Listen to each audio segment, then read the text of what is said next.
मेरे पास एक साहब आए, मुझसे कहने लगे कि मैं एक अमल का आमिल हूं, लोगों को एलर्जी हो जाती है, फोड़े फुंसियां हो जाते हैं, मैं दम करता हूं वो ठीक हो जाता है। किसी को सांप काट जाए मैं दम करता हूं ठीक हो जाता है। बिच्छू, भेड़, कोई जहरीली चीज काट जाए मैं दम करता हूं लोग ठीक हो जाते हैं। मैं दम करता हूं लोग ठीक हो जाते हैं। कहा कि मेरे पास एक खास अमल है, मेरे पास एक खास अमल है और मैं ये करता हूं लोग ठीक हो जाते हैं। और कहा मेरे पास ये अमल एक चीज का आजमूदा है, मेरे पास कोई जादू का डसा हुआ ऐसा बंदा है जिसको चैलेंज से कह दिया हो कि तुझ पे जादू है, और दूसरे लफ्जों में ये लफ्ज मैं खुद कह रहा हूं कि तेरे ऊपर खिंजीर का जादू है, कुत्ते का जादू है, खोपड़ी का जादू है, बंदर की खोपड़ी का जादू है। मुझे बंदा कहने लगा कि कोई जादू काले से काला, खतरनाक से खतरनाक बंदिश हो, मैं इस अमल को करके देता हूं लोग ठीक हो जाते हैं। कहा बंधे हुए, जंजीरों में उलझे हुए, बंदिशों के मारे हुए ठीक करता हूं। कहा कि मैं चाहता हूं वो विर्द मैं आपको दे दूं, आप लोगों से नहीं छुपाते, तो मैं कहता हूं मैं भी आपसे ना छुपाऊं। मैं कह तेरी मेहरबानी है, दे दे। और मैं आपसे भी अर्ज करूंगा, आपका कोई आजमूदा अमल है, खवातीन भी, मस्तूरात भी, आप भी, कोई नक्श है, कोई तावीज है, किसी मकसद के लिए आजमाया है, जरूर लिखें, उसके फायदे वजाहत से लिखें, उसकी तरतीब वजाहत से लिखें। कोई टोटका आजमाया है, जरूर लिखें, इंसानियत को नफा होता है। तो मैंने कहा बता दे मुझसे कहने लगा कि मैंने दरूद इब्राहिमी का चिल्ला किया हुआ है,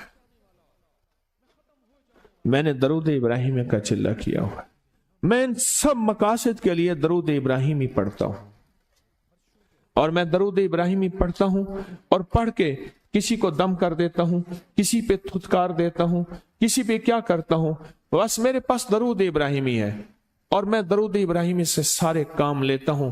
कहा कि यहां तक कि मैं सफर में जाता हूं और मेरी चाहत होती है कि मैं ये खाने को मुझे मिले, ये पीने को मिले, मुझे इस तरह की रिहाइश मिले, इस तरह। कहा दरूद इब्राहिमी पढ़ता हूं, मुझे यकीन है, और वैसे हो जाता है। सोचें, जिस दरूद इब्राहिमी को नमाज में मेरे कमली वाले ने उसका इंतखाब किया है, वो कोई चीज आखिर होगी ना। सोचें तो सही, आखिर वो कोई चीज है सही, ऐसे तो नहीं है, वो चीज है ऐसे तो नहीं है। कहा कि मेरे पास दरूद इब्राहिमी है, मेरे पास दरूद इब्राहिमी, और मैं लोगों का इससे इलाज करता हूं और लोग ठीक होते हैं, उनके मसले हल होते हैं, उनकी बंदिशें जादू टूट जाते हैं। तो मैं तो चाहता हूं कि आज हम ये दरूद इब्राहिमी का अमल करें, इंशाल्लाह ये तासीर भी मिल जाएगी, और साथ जो बरकत की चाहत है कि अल्लाह कभी मुझसे बरकत ना छीनना। ऐसा ना हो मैं या मेरी नस्लें टुकड़े टुकड़े, दाने दाने, कतरे कतरे के मोहताज बन जाए। अल्लाह मुझसे कभी बरकत न छीना। ऐसा ना हो कि मैं ठोकरें खाऊं दर दर की। ऐ सखी आका, मुझसे बरकत न छीनना कि मेरे अंदर बस सब कुछ खत्म हो जाए और मैं दुनिया के सामने जलील बन जाऊं और लोग मुझ पे हंसें। अल्लाह मुझसे बरकत न छीनना और मेरी नस्लों से बरकत न छीनना। बरकत सेहत में, बरकत नजर में, बरकत याददाश्त में, बरकत आज़ा में, बरकत जिगर में, बरकत गुर्दों में, बरकत दिल में, बरकत खून में, बरकत तिल्ली में, बरकत मेदे में, बरकत आज़ा में, बरकत सहन पट्टों में, जिस्म के हर हिस्से में बरकत, रूह में बरकत, दिल में बरकत, फिर माल में बरकत, जान में बरकत, औलाद में बरकत, सेहत में बरकत, इज्जत में बरकत, खुद बरकत में बरकत। ये बरकत मुझसे ना छिने और मुझसे ना छिने और मेरी नस्लों से ना छिने, और अल्लाह पाक हलाल तैयब ताहिर ये बरकत मुझे और मेरी नस्लों को देता रहे। आप ये चाहते हैं? मैं एक सफर से वापस आया, एयरपोर्ट से मुझे बंदे ने उठाया। यहां लाहौर में एक जगह टाउनशिप है, एक सोसाइटी है, वहां एक घर में ले गए। उस घर में जब गया تو ایک साहब बैठे हुए थे, 2 टूटी फूटी कुर्सियां.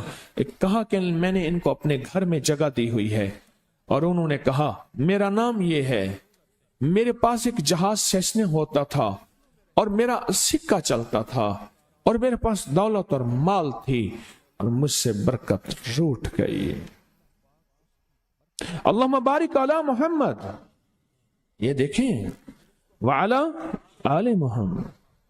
अल्लाह बरकत अता फरमा मोहम्मद पे. अल्लाह उनके तस्करों में बरकत दे, अल्लाह उनके नामों में बरकत दे, अल्लाह उनके जज्बों में बरकत दे, उनके सुनने में बरकत दे, उनके सोचने में बरकत मिलती है, उनको देखने से बरकत मिलती है, उनके तस्करों से बरकत मिलती है, उनके लिखने से बरकत मिलती है, उनको उनके तस्करे मिल बैठ के जो अभी हम करेंगे इससे बरकत मिलती है.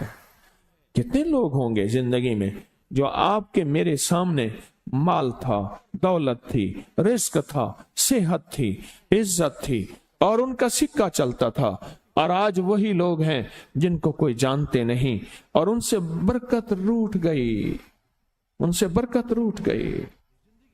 इमाम मोहम्मद बाकिर फरमाते हैं, जब मेरे वालिद का विसाल हुआ, इनका वालिद का विसाल हुआ था मुहर्रम के दूसरे अशरे में, सन 94 हिजरी, और मुहर्रम के दूसरे अशरे में विसाल हुआ था. फरमाया अगले मुहर्रम में लोग जमा हुए और मुझे भी इल्म था कि लोग जमा होंगे और हमारे घर में दरूद पाक पढ़ा जाएगा.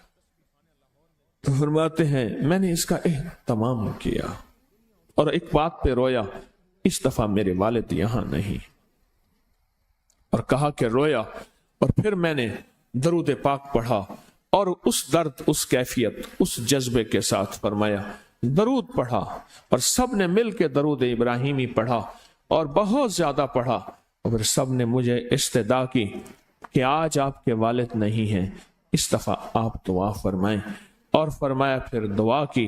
उसमें कर्ज के परेशान भी थे जिनके कर्जे थे, कोई ऐसे थे जिनकी औलाद नहीं थी, जो ऐसे थे जिनका कारोबार या फक्र था, जिनके पास गुर्बत और तंगदस्ती थी, कोई ऐसे भी थे जिनके ऊपर हालात, मसाइल, मुश्किलात. उन हालात, मसाइल, मुश्किलात में जादू भी है, बंदिश भी है, बीमारियां भी हैं, घरेलू मसले भी हैं, झगड़े भी हैं, उलझने भी हैं, मुकद्दमात भी हैं. उन हालात और मसाइल में नाकामियां, परेशानियां, ये सारी चीजें लोग जमा हो जाते हैं और फरमाया कि वो खुशहाल हो जाते. एक वाकया इमाम मोहम्मद बाकिर ने फरमाया, आशूरा की शाम थी, हमने मिल बैठ के दरूद इब्राहिमी पढ़ा जिसमें हमारे प्यारों का तस्करा और हमारे आबा का तस्करा, और फरमाया दरूद इब्राहिमी पढ़ा. एक शख्स बिल्कुल मुफलिस था और वो यमन की किसी बस्ती से आया था. आशूरा के दिन कितने दिन का सफर करके आया था, उसकी कमजोर सी ऊँटनी थी, उसके पास भी खाने को नहीं था, उसकी ऊँटनी के पास भी खाने को कुछ नहीं था. वो आया और आके दुआ में शामिल हुआ और हमारे साथ बैठ के दरूद इब्राहिमी पढ़ता रहा. कहा वो बद्दू था, उसे दरूद इब्राहिमी सही पढ़ना भी नहीं आता था. हम देहाती कहते हैं, अरब में उसको देहात में रहने वालों को बद्दू कहते हैं. उसको पढ़ना ही नहीं आता था और कहा हमारे अमल में शामिल हुआ. आइंदा साल जब आया तो उसके साथ 7 ऊंट थे और हर ऊंट के ऊपर खुशहाली के असरात थे और वह खुद खुशहाल था, उसके बेटे साथ थे और हमारे लिए बहुत तोशे लाया और हदिये लाया और कहने लगा कि मैंने यहां से जाने के बाद वहां ऊंटों का काम किया, ऊंट एक लिया, उसको बेचा, बस उसमें बरकत के खजाने मुझे ये मिले और आज मेरे पास खुशहाली है. अल्लाहुम्मा बारिक अला मोहम्मद. हाँ, ये उसका तर्जमा है. वाला आले मोहम्मद. जो बरकत मिली थी मोहम्मद आले मोहम्मद को, उसमें से आज हमने हिस्सा लेना है. जो बरकत मिली थी और जिस बरकत को हर नमाज में हम पढ़ रहे हैं, कभी ख्याल ही नहीं किया. सारी जिंदगी नमाज पढ़ते पढ़ते, सारी जिंदगी अत्तहियात पढ़ते पढ़ते हो गई कि हम ये दरूद पढ़ क्या रहे हैं और इस दरूद में किन हस्तियों का तज़किरा है. ख्याल ही नहीं किया, आज तक ख्याल ही नहीं किया. बरकत अपने गैब के खजाने से मिलती है. बरकत गैब के खजाने से मिली। और एक कसरत है, एक बरकत है। कसरत भी बता दो, कसरत भी बता दो। कुत्ती कितने बच्चे देती है? सूरनी कितने बच्चे देती है? सूरनी बड़े बच्चे देती है, खिंजीर बहुत बच्चे देता है। हम मरी जा रहे थे रूहानी मंजिल में, मरी तो एक जगह ना खुली जगह पे, वहां पहाड़ों में सुअर है, तो वहां छोटे छोटे बच्चे थे बहुत बच्चे देती है, पर खत्म हो जाते हैं। मैंने सड़कों के किनारे कुत्ते मरे देखे हैं, कभी बकरी मरी नहीं देखी। आपने देखी हो तो मुझे पता नहीं है। सड़कों के किनारे कुत्ते मरे बहुत देखे हैं। मैंने कुत्तों के छोटे छोटे बच्चे गिने हैं, 11 तक मैंने गिने हैं। आप में से कहीं कोई तजर्बा हो, कोई इससे ज्यादा भी गिने हैं? मैंने तो इससे ज्यादा नहीं देखे। 8, 9, 7 बच्चे होते हैं। ठीक, कोई एक बच्चा, अगर ये 11 जिंदा रह जाते तो आज तो मेरे ख्याल में सड़कों पे जगह ना होती, कुत्ते ही कुत्ते होते। क्यों? अल्लाह ने हलाल में, बकरी में बरकत रखी है। कुत्ता हराम है, अल्लाह ने उसमें कसरत रखी है, कसरत रखी है, यानी वो ज्यादा है, बरकत नहीं रखी, बरकत नहीं रखी। कुदरत का निजाम देखें कि अल्लाह ने सपनी जो होती है, सांप की मादा सपनी में औलाद की मोहब्बत नहीं रखी। जो बच्चा पैदा होता है उसको खुद खा जाती है, जो बच्चा पैदा होता है उसको खुद खा जाती है, और जो इधर उधर भाग के निकल जाता है वो सांप बन जाता है। अगर वो खुद ना खाती तो यहां तो चींटियों की तरह सांप होते। दिल में मोहब्बत अल्लाह ने रखी है। सांप की सपनी के अंदर से मोहब्बत निकाल दे, अल्लाह ही दिलों में मोहब्बत डालता है। और मोहब्बत डाल दे मां के दिल में, हालांकि वो भी मां है, पर उसके दिल में अल्लाह ने औलाद की मोहब्बत नहीं डाली।